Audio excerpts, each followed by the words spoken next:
Merci beaucoup de l'occasion que vous me donnez. Je suis l'apôtre Joseph Michel Omega. Je suis responsable, représentant légal de l'église La Place du Salut, qui est située sur l'avenue Kigoma, numéro 135, dans la commune de Kinshasa.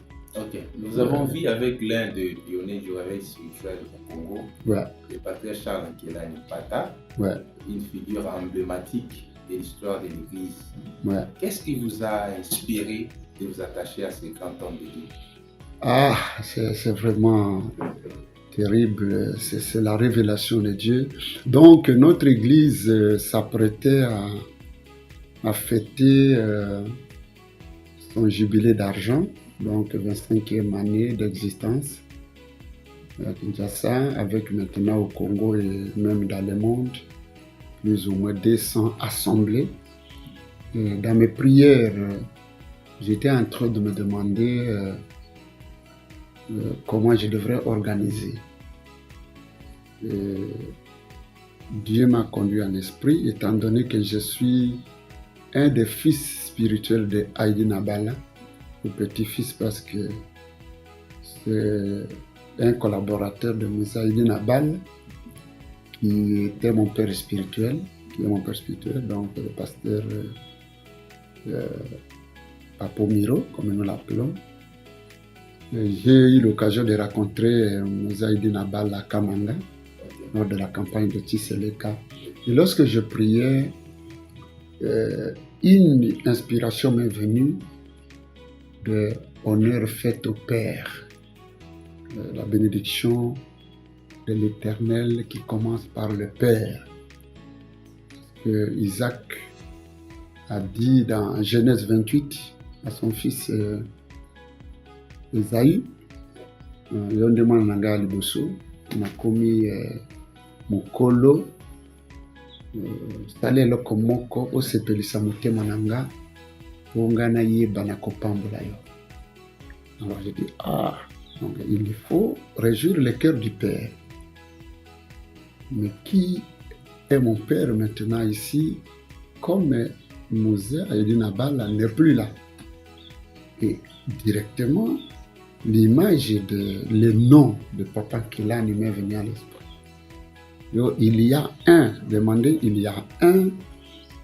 des pionniers qui était avec Heidi Nabala, ceux qui ont commencé le réveil dans ce pays. Il est ici, il faut le chercher. C'est alors que j'ai commencé à me poser des questions, demander, on me dira que non, il est le responsable de l'église qui est sur l'avenue Kigoma. Je dis, mais quelle coïncidence! Alors j'ai prié le Seigneur pour aller les rencontrer. La première fois nous sommes allés, nous avons cherché son bureau, on nous a dit qu'il a déménagé. Et le deuxième jour, nous avons fait un effort pour les rencontrer. C'est pour cela que nous l'avons rencontré. Et quand nous l'avons rencontré, j'ai senti en moi une conviction. Et nous avons échangé. Il m'avait montré une de ses publications. Il m'a raconté comment l'église de réveil a commencé. Depuis depuis 1960 ou 50, des choses comme ça. Comment il a rencontré le papa Heidi Nabala et comment ils ont évolué. J'ai dit, oh, ça c'est quand même une grande ressource. Parce que vous savez, lorsque Élie était devenu vieux, il était malade et un chef qui allait faire la guerre en Israël, on lui a dit, il devait aller auprès d'Élie, on lui a dit que Élie est devenu vieux, il est malade. Il a dit, je dois aller être Élie ou Élisée, oui. Donc quand il est allé,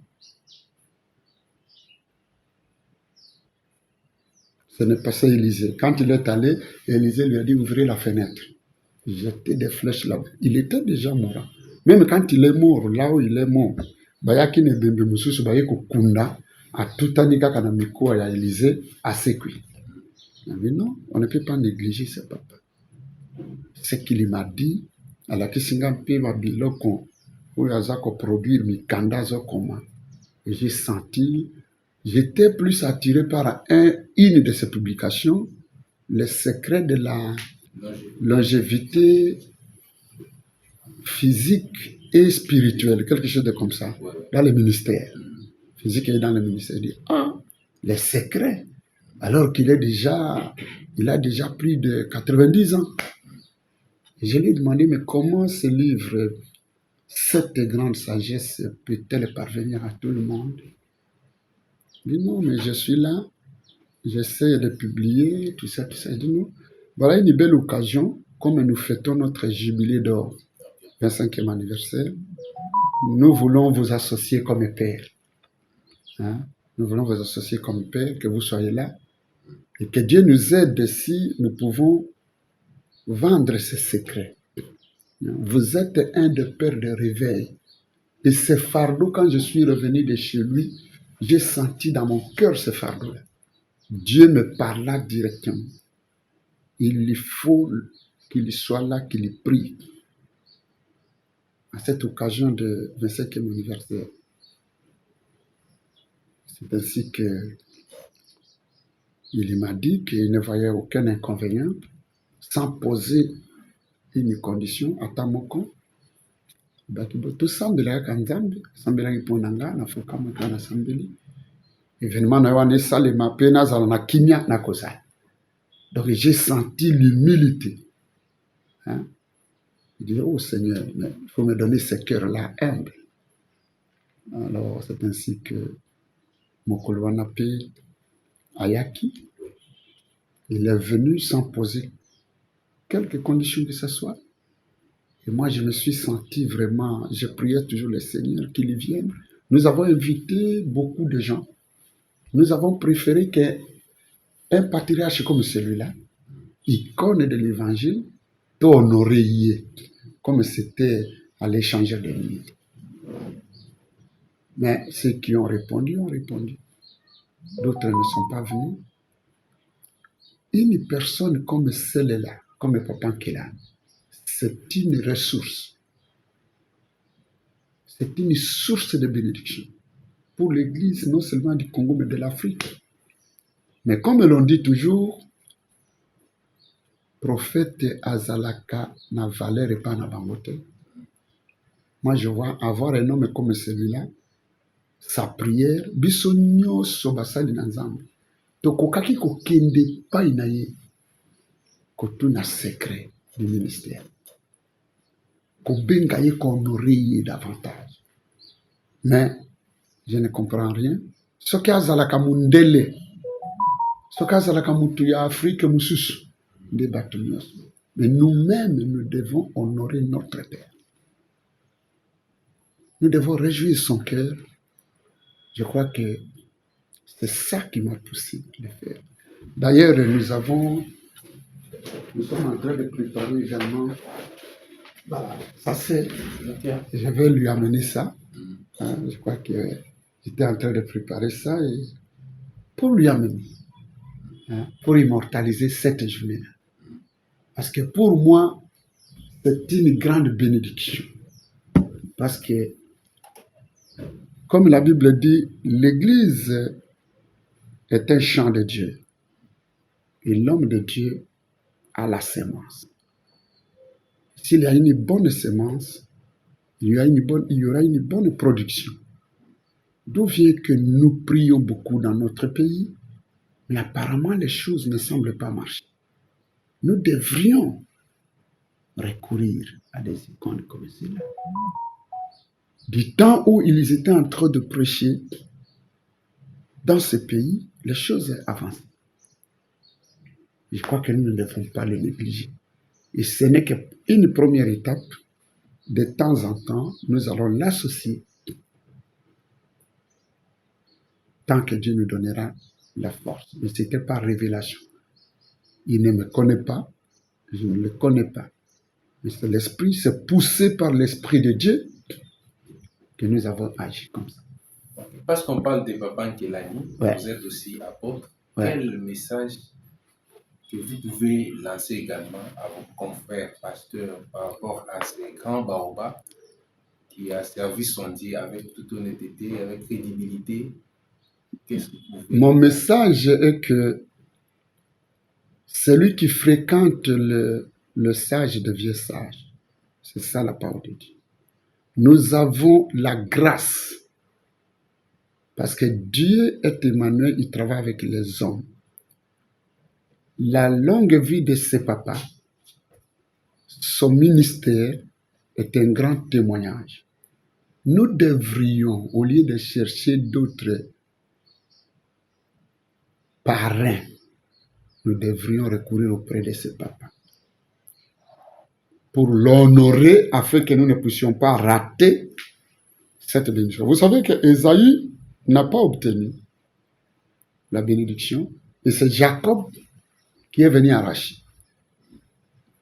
Tous les serviteurs de Dieu du Congo devraient honorer cet homme jusqu'à son dernier jour sur la terre. Nous devrions réjouir de son cœur pour qu'il prononce des bénédictions, pour que le ministère du Congo soit un ministère qui délivre le pays, surtout à des occasions, à des temps comme ceci où le pays est menacé. Nous avons un pays très riche qui est convoité par beaucoup de gens. Nous avons besoin de l'assistance de Dieu à travers des hommes comme celui-ci qui peuvent nous révéler des secrets. Parce qu'ils ont commencé quand c'était très difficile et ils ont réussi à établir des ministères. Mais maintenant, vous savez que la plupart des pays qui sont développés aujourd'hui ont des grands serviteurs de Dieu. Des serviteurs grands, c'est-à-dire qui craignent Dieu. Nous avons en Afrique, nous avons au Nigeria par exemple, à Deboye, nous avons Idaoussa, qui était de leur génération, à Deboye et Idaoussa, Oyedepo, sont des gens. Et quand vous allez aux États-Unis, vous avez William Branham, du côté de Kentucky, vous avez du côté où nous sommes allés tout dernièrement en Caroline du Nord, à Charlotte, vous avez Osborne, vous avez également Billy Graham, vous allez en Alabama, vous trouverez toujours Martin Luther King. Donc, dans chaque État puissant, il y a des hommes de Dieu puissants. Nous ne devons pas négliger un tel personnage évangélique au risque que nous soyons maudits, comme Esaïe. Et les autres risquent de nous voler cette grande bénédiction que Dieu nous a donnée. La Bible dit également que mon peuple périt faute de connaissance. Il faut que nous ayons la révélation. N'attendons pas qu'il meure pour venir l'honorer. Nous devrions l'honorer à sa présence pour que nous puissions bénéficier de cette grande bénédiction qui est sa propre vie, qui témoigne que Dieu est avec lui. D'accord, apôtre, nous profitons de vous dire que les 13 mai de cette année, ils totalisent 95 ans. Alors, comme il est en train de vous suivre maintenant là, quel message de ce que vous pouvez lui lancer? Ah, donc le 13 mai. Le 13 mai. Oh, joyeux anniversaire à notre icône et patriarche. Nous prions Dieu pour que nous soyons là également, que nous puissions l'honorer. C'est pour cela que nous avons préparé, peut-être ça sera une bonne affaire, nous avons préparé cette photo pour immortaliser notre icône. Que Dieu le bénisse. Moi, je voudrais qu'il aille jusqu'à ses 20 ans, comme Moïse.